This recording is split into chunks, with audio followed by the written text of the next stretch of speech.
Hello mga kaunikos and mga kaunikas, welcome back to another vlog. So for this video, this is the continuation of our Hebrew Learning 101 or Learning Hebrew Alphabet to be exact.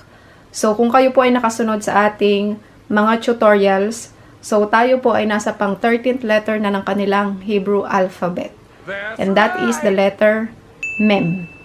Okay po kung nakikita nyo sa ating whiteboard.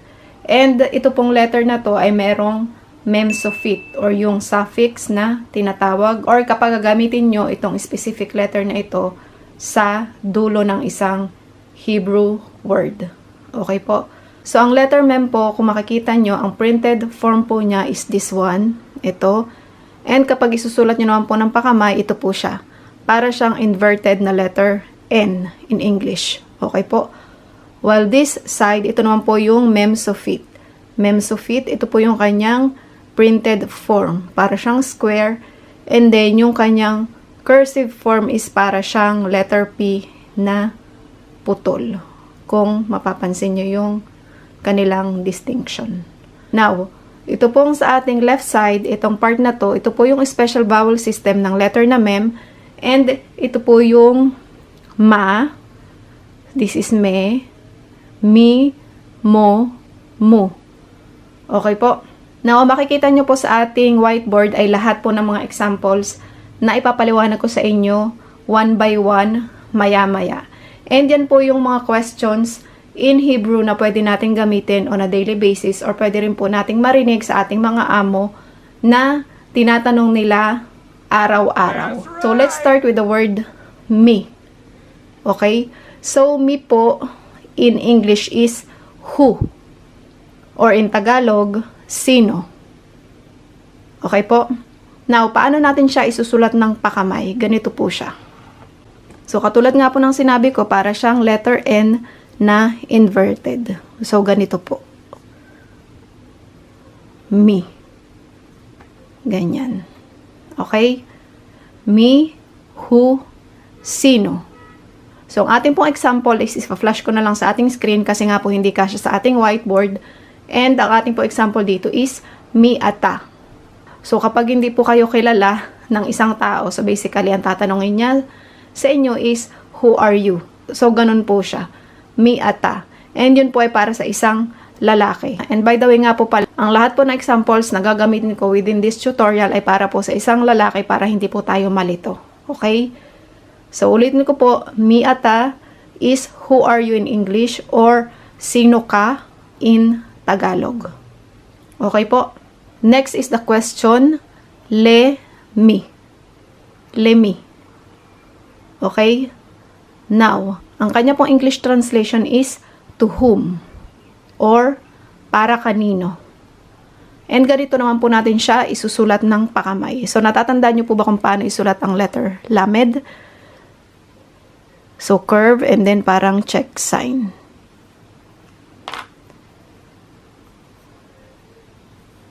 So, ganyan po.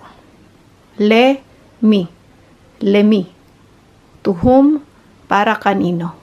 So, example po natin dito is, le mi ze shayach.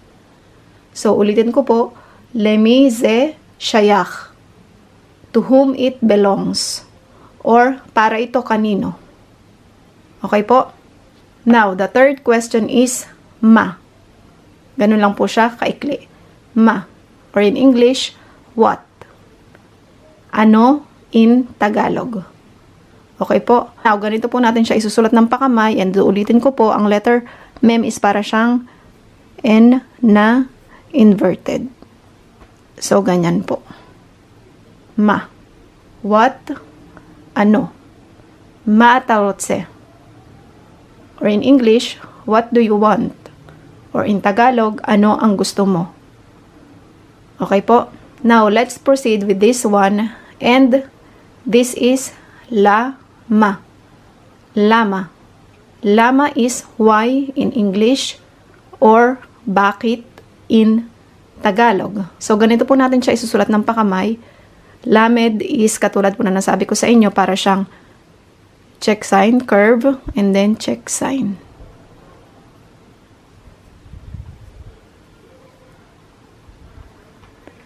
Lama. Why? Bakit? example po natin is lama ata koes. So, ulitin ko po, lama ata koes. Lama ata koes. Why you're angry? Or, bakit ka nagagalit? Okay po. Now, ang ating next question is, me ma. Me ma. Me ma is from what?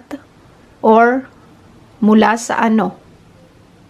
So, ganito po natin siya isusulat ng pakamay. Me ma. Me ma, from what? Mula sa ano? Me mata mefakhed. So, ulitin ko po. Me ma ata mefakhed. Me mata mefakhed. From what you're afraid of. Or, mula sa ano ka natatakot. Okay po. Now, our sixth question is kama. Kama. Kama is how much. Or, magkano in Tagalog. So, ganito po natin siya isusulat ng pakamay. So, ganyan po. Kama. How much? Magkano. So, kung mapapansin nyo po, naisulat ko po sa ating whiteboard or nailagay ko po sa ating whiteboard yung sample na question para sa word na kama. Kasi ito po yung lalagyan natin ng mga nikudot para po kahit papaano ay maging familiarize kayo sa kanilang special vowel system. Okay po? And aside from that, ito pong question na to, itong mapapansin nyo na ito, ay basically talagang magagamit nyo po, lalo na kung kayo ay pupunta sa supermarket or kahit po sa isang simpleng tindahan lang and gusto nyong malaman ng presyo ng isang specific na bagay. Okay po? Now, yung ating question is, kama ze o le. Ulitin ko po, kama ze o le. Kama ze o le, which means, how much is it? Or, magkano ito? Okay po? Now, lalagyan po natin to na nikudot and dito po sa kaf is meron siyang dagesh sa gitna. Meron siyang patak. And then sa mem is meron siyang dagesh sa gitna. Pag-aralan na din po natin ang dagesh. And kung gusto niyo pong matutunan, pakibalikan nyo na lang po yung ating mga tutorials. Okay po? Now, meron siya ditong kamats. And then, sa zayin is meron siyang segol or yung tatlong tuldok. Sa taas po ng vav is meron tayong tuldok or kholam. And then dito po sa lamid is meron tayong tsere or yung dalawang tuldok. So, ganyan po siya. Kama zeole, how much is it? Magkano ito? Okay po. Now, paano natin to isusulat ng pakamay? Ganito po siya. So, kung natatandaan nyo po, napag-aralan na natin ang letter na kaf and halos same lang din naman po sila. Yung printed at saka yung cursive. So, ganyan po. Okay? Kama.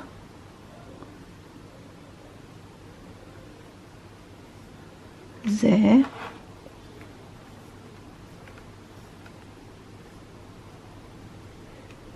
So, ganyan po. Kama zeole, how much is it? Magkano ito? Okay po. Now, ang isusunod ko naman po na ituturo sa inyo ay yung memsofit and magbibigay din po ako ng example in a minute.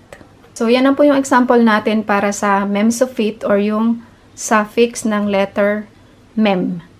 And kung mapapansin nyo po, ulitin ko po, yung kanyang printed form is this one. Yung para siyang square. And then, yung kanya naman pong cursive format is yung para pong letter P na bitin. Okay po? Now, ang ating po example ay saktong-sakto kasi yung kanya pong first letter is the letter mem and yung kanya pong last letter ay memsofit. So, talaga magagamit po natin siya. Now, yung ating example po is the word mime. So, ito po. So, this is mime. So, mime. Mime. Okay po? Now, mime in English is water or tubig in Tagalog. Okay po? Now, paano natin to isusulat? Ganito po siya. Ulitin ko po para siyang letter N na inverted.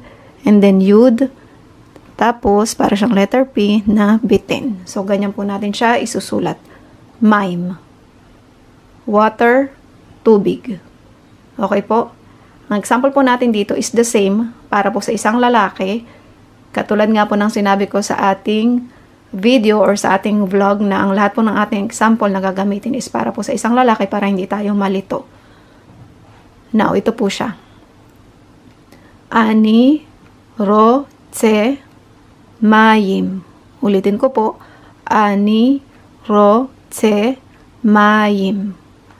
Ani, ro, tse, mayim, which means I want water or gusto ko ng tubig. Okay po? Now, kung ang babae po magsasabi nito, ang sasabihin niya is ani, ro, tsa.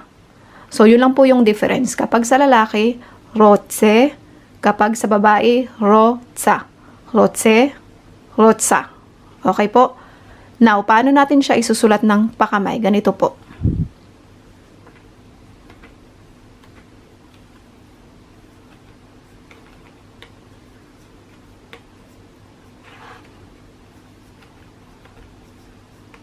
So, ganyan po natin siya isusulat kapag ka pakamay. Ani, hotse, mime. I want water. Gusto ko ng tubig. And that's it for our tutorial mga kaunikos and mga kaunikas. I hope kahit papano nadagdagan na po ulit yung inyong kaalaman in terms of Hebrew alphabet. And I hope natuto rin po kayong maglagay ng nikudot sa mga specific Hebrew words na pinag-aralan natin for today's video. And kung meron po kayong mga kakilala na gustong matuto ng Hebrew alphabet, then you can share this video to them para kahit naman po paano ay makapagbigay tayo ng kahit kaunting information about the language itself. And if you found this video interesting and informative as well, then please don't forget to like and follow my page for more tutorials, of course. And bago po natin tapusin itong ating vlog, thank you so much po sa inyong lahat na walang sawang sumusuporta sa aking page. And of course, thank you so much po sa paglalaan nyo ng oras sa pag-aaral ng Hebrew language kasama ko or Hebrew alphabet to be exact kasama ko. And I hope makita ko pa po kayo next time. Bye-bye!